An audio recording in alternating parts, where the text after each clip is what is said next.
नमस्ते। जब हम इतिहास की बात करते हैं तो अक्सर बड़े बड़े साम्राज्यों और राजाओं की कहानियां ही याद आती हैं।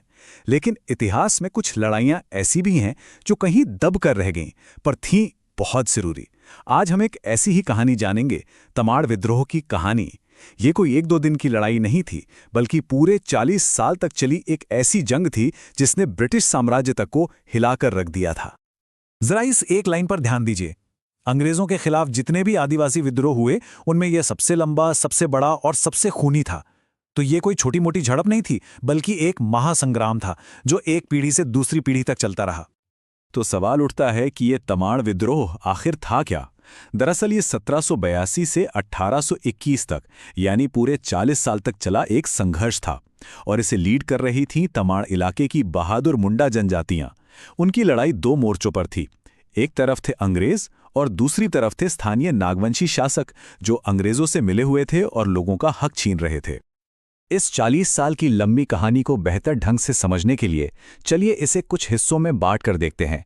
हम जानेंगे कि ये विद्रोह आखिर शुरू कैसे हुआ, कैसे एक छोटी सी चिंगारी एक बड़ी आग बन गई, इसका आखिरी और सबसे बड़ा दौर कैसा था, और आखिर में ये विद्रोह अपने पीछे क्या विरासत छोड़कर गया।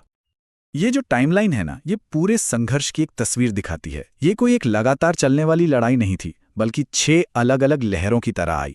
हर कुछ सालों में विद्रोह की एक नई आग भड़कती थी, नए लीडर्स के साथ, एक नई ऊर्जा के साथ। और शायद यही वजह है कि ये लड़ाई दशकों तक चलती रही।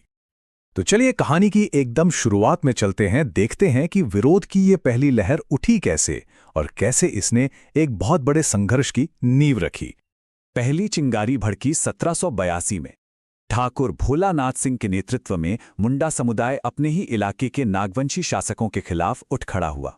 अंग्रेजों ने फौरन मेजर जेम्स क्रॉफर्ड को भेजा और 1783 आते आते विद्रोह को कुचल दिया गया। विद्रोहियों को सरेंडर करना पड़ा। अंग्रेजों को लगा कि उन्होंने आग बुझा दी है, पर वो गलत थे।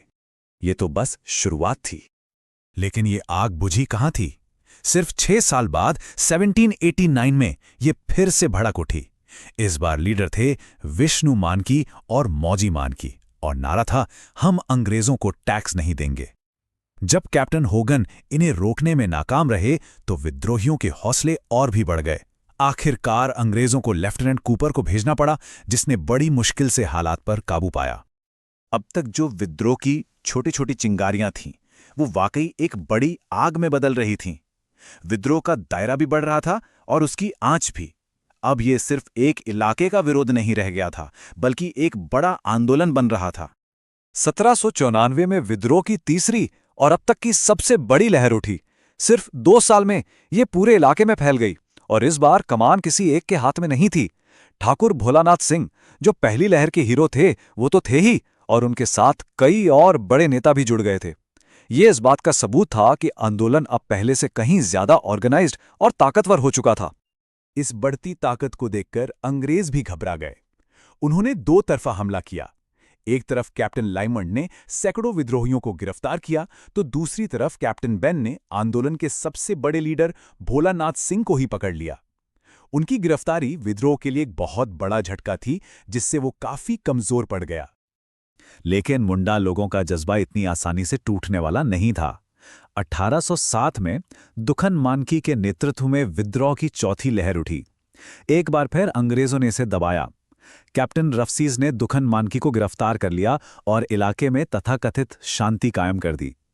पर यह तो तूफान से पहले की शांति थी। और अब हम पहुंचते हैं इस 40 साल लंबे संघर्ष के आखिरी और सबसे निर्णायक दौर में। ये वो वक्त था जब विद्रोह अपनी पूरी ताकत के साथ अपने चरम पर पहुंचा। 1810 में विद्रोह की 5वीं लहर का केंद्र बना नवागढ़, और इसे लीड कर रहे थे वहां के जागीरदार बख्तर शाह। उन्होंने नवागढ़ को विद्रोह का एक किला बना दिया। 2 साल तक अंग्रेज वहां घुस तक नहीं पाए। आखिरकार 1812 में लेफ्टिनेंट एच ओडोनिल एक बड़ी सेना लेकर आए और नवागढ़ पर हमला कर दिया। बख्तर शाह को अपनी जान बचाने के लिए सरगुजा भागना पड़ा, और इस तरह ये दौर भी खत्म हुआ।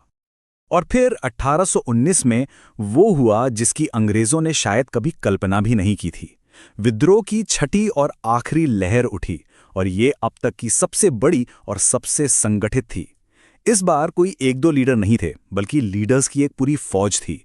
रुदन मुंडा, कुंटा मुंडा, दौलत राय मुंडा, लिस्ट बहुत लंबी है। ये अब किसी एक नेता का विद्रोह नहीं था, ये पूरे समुदाय का, हर एक इंसान का संघर्ष बन चुका था। इस आखिरी महासंग्राम को कुचलने के लिए अंग्रेजों ने अपनी पूरी की पूरी ताकत झोंक दी। रफसेस और कॉल्बिन नाम के अधिकारियों ने एक एक करके सभी नेताओं को पकड़ना शुरू किया। जुलाई 1820 में रुदन मुंडा पकड़े गए और फिर मार्च 1821 में जब आखिरी बड़े नेता कुंटा मुंडा भी गिरफ्तार हो गए तो 40 साल से जल रही विद्रोह की ये आग आखिरकार शांत हो गई। 40 साल, 6 लहरें और ना जाने कितनी कुर्बानियां। तो सवाल ये है कि इस महासंग्राम ने आखिर अपने पीछे क्या छोड़ा। चलिए इसकी विरासत को समझते हैं। ये टेबल इस पूरी कहानी का निचोड़ है। एक तरफ हर कुछ साल में एक नया लीडर खड़ा होता है और दूसरी तरफ अंग्रेज उसे कुचलने के लिए एक नया अधिकारी भेजते हैं।